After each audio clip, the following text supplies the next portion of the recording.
انہوں نے کہا کہ سرکاری ملازمین بالخصوص برقی سربراہ کرنے والی کمپنیوں کے ملازمین کی ہڑتال سے ریاست کے کئی علاقوں میں صورتحال خراب ہو گئی ہے۔ مسئلہ تلنگانہ پر اپنا استعفیٰ پیش کر دینے والے مرکزی وزیر فروغ انسانی وسائل ایم پلم راجو نے مرکزی کابینہ کے اجلاس میں شرکت نہیں کی۔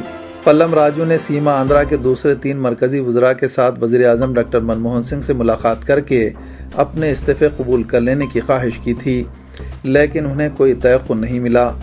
گزشتہ ہفتے مستعفی ہونے کے بعد سے ہی وہ اپنے دفتر نہیں جا رہے ہیں۔ وہ خود مختار کالجوں کے پرنسپلز کے ساتھ سرکاری اجلاس میں بھی شریک نہیں ہوں گے۔ ذرائع نے کہا کہ یقین کے ساتھ نہیں کہا جا سکتا کہ وہ راشٹرپتی بھون کی تقریب میں شرکت کریں گے یا نہیں، جس میں صدر جمہوریہ تمل اسکالرز کو ایوارڈز پیش کرنے والے ہیں۔ 10 اکتوبر کو central advisory board of education کا اجلاس بھی منعقد ہونے والا ہے، جس میں بھی مرکزی وزیر کی شرکت غیر یقینی ہے۔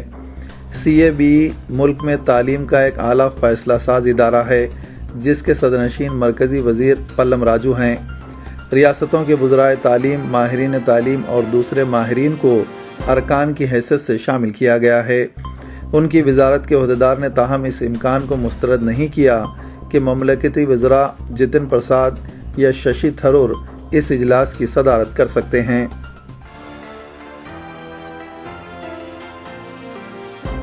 آندھرا پردیش ہائی کورٹ نے ریاست کی تقسیم کے خلاف داخل کردہ درخواست کو مسترد کر دیا ہے۔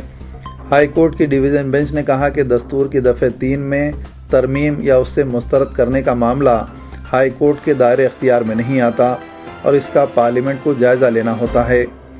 عدالت نے درخواست گزار کی اس خواہش کو بھی مسترد کر دیا، جس میں دستور کی دفعہ 3 کو حذف کرنے پر زور دیا گیا تھا۔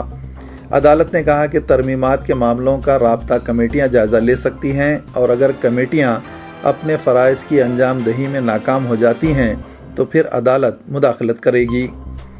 اس طرح ہائی کورٹ نے آندھرا پردیش کی تقسیم کے خلاف داخل کردہ درخواست کو مسترد کر دیا۔ PV کرشنیا نامی ایڈوکیٹ نے مفاد عامہ کے تحت درخواست داخل کرتے ہوئے ہندوستانی دستور کی دفعہ 3 پر امتناع عائد کرنے کی درخواست کی تھی۔ درخواست گزار نے ہائی کورٹ پر زور دیتے ہوئے مطالبہ کیا تھا کہ مرکزی وزارت داخلہ کے سیکریٹری تلنگانہ نوٹ کو کابینہ کی منظوری کے بعد مزید کوئی کارروائی نہ کریں۔ قبل ازیں موصولہ اطلاع کے مطابق کانگریس اور YSR کانگریس کے سینئر قائدین نے اس مسئلے پر سپریم کورٹ سے رجوع ہونے کا فیصلہ کیا ہے۔ ریاستی پولیس کے سابق سربراہ وی دنیش ریڈی نے اپنے ریٹائرمنٹ کے فوری بعد چیف منسٹر کرن کمار ریڈی کے خلاف سنگین الزامات عائد کرتے ہوئے کئی سنسنی خیز انکشافات کیے ہیں۔ دنیش ریڈی نے چیف منسٹر کی کارکردگی پر کئی سوالات اٹھائے اور یہ انکشاف کیا کہ کرن کمار ریڈی نے تلنگانہ کی تشکیل کو روکنے کے لیے ان پر نکسلزم سے متعلق جھوٹا عوامی بیان دینے کے لیے دباؤ ڈالا تھا۔ اخباری نمائندوں سے بات چیت کے دوران دنیش ریڈی نے یہ بھی انکشاف کیا کہ کرن کمار ریڈی کے بھائی سنتوش ریڈی کی لینڈ گرابنگ سرگرمیوں میں حصہ نہ لینے پر چیف منسٹر ان سے ناخوش تھے۔ سنتوش ریڈی نے 1 سے زائد مرتبہ انہیں اراضیات کے معاملوں کی یکسوئی میں مداخلت کرنے پر زور دیا تھا۔ اس کے علاوہ سپرنٹینڈنٹ اور ڈپٹی سپرنٹینڈنٹ پولیس کے تبادلوں کے لیے بھی ان پر دباؤ ڈالا گیا۔ ان تمام غیر قانونی کاموں سے انکار کرنے پر کرن کمار ریڈی ان سے ناخوش تھے۔ دنیش ریڈی نے الزام عائد کیا کہ چیف منسٹر نے انہیں دھوکہ دیا اور وہ مختلف لوگوں کے لیے مختلف معیارات کو اپناتے ہیں۔ ریاست کے عوام کے تحفظ سے زیادہ چیف منسٹر کو اپنا شخصی ایجنڈا عزیز ہے۔ چیف منسٹر نے ان کی پیٹھ میں خنجر گھونپنے کا کام کیا ہے۔ انہوں نے دفتر چیف منسٹر کی کارکردگی کے سلسلے میں کھلی تحقیقات کا مطالبہ کیا۔ دنیش ریڈی نے کہا کہ چیف منسٹر کی پیشی میں جو فائلیں تاخیر سے کلیئر کی جاتی ہیں ان کی تحقیقات کی جائیں۔ دنیش ریڈی نے الزام عائد کیا کہ چیف منسٹر مرکز کی جانب سے علیحدہ تلنگانہ کے قیام کے اعلان کے ساتھ ہی مخالف تلنگانہ رول ادا کر رہے ہیں اور خود کو صرف سیما آندھرا علاقوں کا چیف منسٹر سمجھتے ہیں۔ انہوں نے بتایا کہ APNGOs کے حیدرآباد میں جلسے کی اجازت دینے سے بحیث DGP انہوں نے انکار کیا تھا، لیکن چیف منسٹر نے ان پر دباؤ ڈالا، جس کے بعد جلسے کی اجازت دی گئی۔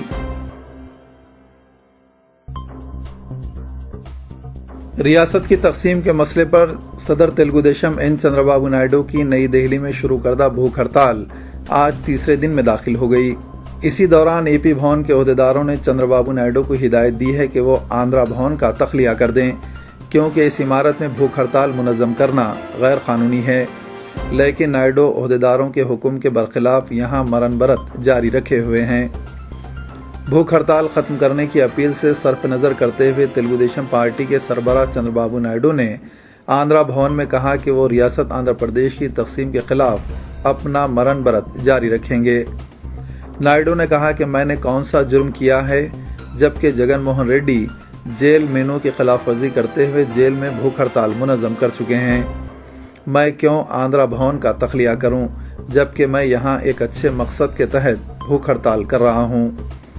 ریزیڈنٹ کمشنر اے پی بھون نے تلگو دیشم پارٹی کے صدر کو ایک نوٹس جاری کرتے ہوئے کہا کہ اے پی بھون میں بھوک ہڑتال منظم کرنا غیر قانونی ہے۔ نوٹس میں انہوں نے بتایا کہ یہاں صرف پریس کانفرنس منعقد کرنے کی اجازت دی گئی ہے۔ اس طرح اس مقام کو صرف پریس کانفرنس کے انعقاد کے لیے استعمال کیا جا سکتا ہے۔ نائیڈو سے جب یہ پوچھا گیا کہ غیر معینہ مدت کی یہ بھوک ہڑتال ریاست آندھرا پردیش کے لیے دوسری جدوجہد ہے تو انہوں نے کہا کہ وہ کانگریس کو بے نقاب کرنا چاہتے ہیں جو Y S R Congress party اور ٹی آر ایس سے میچ فکسنگ کر چکی ہے۔ انہوں نے کہا کہ کانگریس اس مسئلے پر سیاست کر رہی ہے۔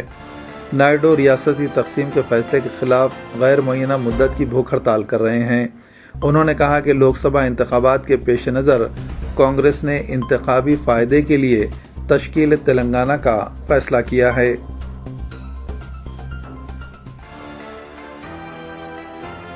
آندھرا پردیش کی تقسیم کے خلاف سیما آندھرا میں جاری عوامی احتجاج میں الیکٹریسٹی امپلائیز کی شمولیت کے سبب پیدا ہونے والی برقی بحران سے ساحلی آندھرا سیما کا بیشتر علاقہ تاریکی میں غرق ہے۔ وجےواڑہ تھرمل پاور اسٹیشن اور رائلسیما تھرمل پاور اسٹیشن کے بشمول پیداوار کے دیگر مراکز پر سرگرمیاں ٹھپ ہو چکی ہیں، جس سے برقی پیداوار کا عمل رک گیا ہے، جس کے باعث حکام 3 تا 10 گھنٹے برقی کٹوتی پر مجبور ہیں۔ برقی ہڑتال سے تلنگانہ بھی متاثر ہو رہا ہے۔ سرکاری ذرائع نے بتایا کہ برقی کی جملہ طلب 11,000 میگا واٹ ہے، جبکہ صرف 7,500 میگا واٹ برقی سپلائی کی جا رہی ہے۔ اس ہڑتال کے باعث سیما آندھرا کے پلانٹس، تھرمل اور ہائیڈل پروجیکٹس پر برقی کی پیداوار بری طرح متاثر ہوئی ہے۔ اسی دوران صدر پردیش کانگریس بوسا ستیہ نارائنا نے امپلائیز سے اپیل کی کہ وہ ہڑتال ختم کر دیں۔ انہوں نے کہا کہ وہ مرکز کو مکتوب روانہ کرتے ہوئے اس مسئلے کا حل دریافت کرنے کے لیے کل جماعتی اجلاس طلب کرنے کی درخواست کریں گے۔ چیف منسٹر کرن کمار ریڈی نے آندھرا پردیش کی عازمین حج کے لیے ایئرپورٹ پر یوزر ڈیولپمنٹ فیس میں 50% رعایت کے سلسلے میں managing director G M R international airport کو مکتوب روانہ کیا ہے۔ چیف منسٹر کے ذرائع نے بتایا کہ کرن کمار ریڈی نے عازمین حج سے کیے گئے وعدے کے مطابق شمشاباد انٹرنیشنل ایئرپورٹ کے مالک جی ایم آر کمپنی کو مکتوب روانہ کرتے ہوئے خواہش کی ہے کہ گزشتہ سال کی طرح اس سال بھی عازمین حج کے یوزر ڈیولپمنٹ فیس میں 50% کی رعایت دی جائے اور اس کے اخراجات جی ایم آر کمپنی برداشت کرے۔ ذرائع نے مزید بتایا کہ حکومت کو امید ہے کہ G M R company chief minister کی اس درخواست کو قبول کر لے گی، تاہم کمپنی کی جانب سے جواب وصول ہونے کے بعد حکومت کوئی قطعی فیصلہ کرے گی۔ واضح رہے کہ چیف منسٹر نے 25 ستمبر کو عازمین حج کے پہلے قافلے کی روانگی کے موقع پر اعلان کیا تھا کہ اگر G M R company U D F charges میں 50% کی رعایت کی درخواست قبول نہیں کرے گی تو حکومت اس کا بوجھ برداشت کرے گی اور حکومت کی جانب سے 78 لاکھ روپے جاری کیے جائیں گے۔ اس رقم سے عازمین حج کے یوزر چارجز میں 50% کی رعایت کو اس سال بھی جاری رکھا جائے گا۔ واضح رہے کہ ایئرپورٹ پر فی عازم 1,910 روپے یوزر چارجز کے طور پر وصول کیے جاتے ہیں۔ 50% رعایت کی صورت میں فی عازم 955 روپے کی بچت ہوگی۔ چیف منسٹر کے قریبی ذرائع نے بتایا کہ کرن کمار ریڈی مکتوب کی روانگی کے بعد ذہنی طور پر تیار ہیں کہ اگر کمپنی کا جواب نفی میں آتا ہے تو حکومت 78 لاکھ روپے جاری کر دے گی۔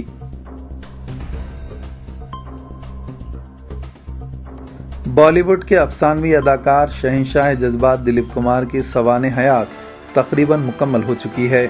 اور امکان ہے کہ جاریہ ماہ اس کتاب کی رسم اجرا عمل میں آئے گی۔ اس کتاب کے مصنف ادے تارا نائر نے، جو دلیپ کمار کے قریبی خاندانی دوست ہیں، یہ بات بتائی۔ قبل ازیں یہ اطلاع دی گئی تھی کہ اس سوانح کی رسم اجرا دلیپ صاحب کی 90ویں سالگرہ کے موقع پر 11 دسمبر 2012 کو عمل میں آئے گی۔ نائر نے بتایا کہ یہ کتاب تقریباً مکمل ہو چکی ہے اور جاریہ ماہ اکتوبر میں ہی اس کی رسم اجرا کا منصوبہ ہے، تاہم تاریخ کو ابھی قطعیت نہیں دی گئی۔ جیسے ہی دلیپ صاحب اس کتاب کو لانچ کرنے کے لیے مستعد ہو جائیں گے، ہم یہ قدم اٹھائیں گے۔ دلیپ کمار کی صحت میں کافی بہتری آئی ہے، اس لیے ہم جلد ہی اس کتاب کو لانچ کر سکتے ہیں۔ واضح رہے کہ گزشتہ ماہ دلیپ کمار کو قلب پر حملے کے بعد ممبئی کے ایک ہاسپٹل میں شریک کیا گیا تھا، اب وہ گھر پر روبہ صحت ہیں۔ نائر نے کہا کہ ہم یہ بھی چاہتے ہیں کہ کسی عظیم شخصیت کے ہاتھوں سے کتاب کی رسم اجرا انجام دی جائے۔ 2 ابواب پر مشتمل یہ کتاب افسانوی اداکار کے 90 سالہ طویل سفر زندگی پر روشنی ڈالتی ہے۔ اس کتاب میں سائرہ بانو کے ساتھ ان کی داستان محبت اور بعض ایسی کہانیاں بھی ملتی ہیں جو اب تک منظر عام پر نہیں آئی ہیں۔ اس کے علاوہ دلیپ کمار اور ان کے ارکان خاندان کی بعض نادر تصاویر بھی اس کتاب میں شامل کی گئی ہیں۔ سابق میں دلیپ صاحب پر 3 کتابیں لکھی جا چکی ہیں۔ خبرنامے کے اختتام کی دیجیے اجازت۔ خدا حافظ۔